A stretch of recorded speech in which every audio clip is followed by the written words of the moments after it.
নমস্কার বন্ধুরা, খুব সহজে কিভাবে আনন্দ নাড়ু বানাবেন তার একটা সহজ রেসিপি নিয়ে চলে এসেছি। তো তার জন্য কি কি উপকরণ নিয়েছি একটু দেখিয়ে নিই। 1 বাটি তিল নিয়েছি, সাদা তিল।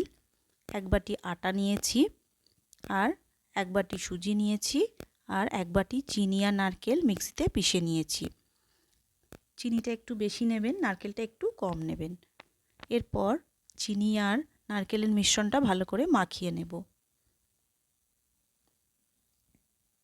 এর মধ্যেই একে একে বাকি উপকরণগুলোও মিশিয়ে নেব। এখানে আমি আটাটা মিশিয়ে নিলাম, এরপর সুজিটাও মিশিয়ে নিলাম, এবার তিলটাও মিশিয়ে নিলাম। এরপর সবকটা উপকরণ একসঙ্গে ভালো করে মাখিয়ে নেব। 1 চিমটে লবণ দিয়ে সেটাকেও ভালো করে পুরো মিশ্রণের সঙ্গে মাখিয়ে নেব। আমার পুরো মিশ্রণটা রেডি হয়ে গেছে।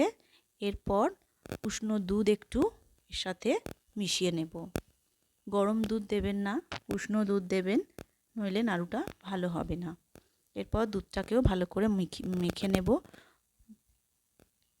একটা সুন্দর ডো তৈরি করে নেব।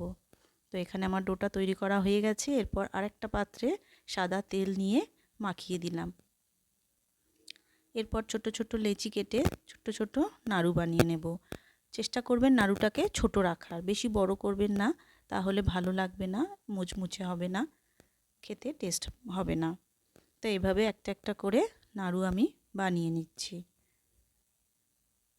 তো দেখতে পাচ্ছেন এখানে আমার অনেকগুলো নাড়ু বানানো হয়ে গেছে। তো এরপর আমি একটা কড়াইতে সাদা তেল নিয়ে নিচ্ছি। তেলটা গরম হয়ে গেলে গ্যাসের ফ্লেমটা মিডিয়াম করে দেব, হাই ফ্লেমে নাড়ু ভাজা যাবে না। এরপর নাড়ুগুলো এক এক করে গরম তেলে ছেড়ে দেব। একসাথে অনেক নাড়ু দেবেন না, অল্প অল্প করে ভাজতে হবে বারে বারে। নাড়ু অল্প দিলে ভালো করে ভাজতে পারবেন, কারণ আর নাড়ুগুলো উল্টে পাল্টে ভাজতে হবে।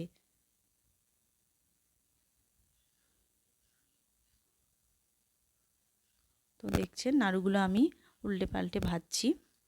নাড়ুটা যখন ব্রাউন হয়ে যাবে আর গাগুলো ফেটে ফেটে যাবে, তখন বুঝবেন নাড়ু হয়ে গেছে।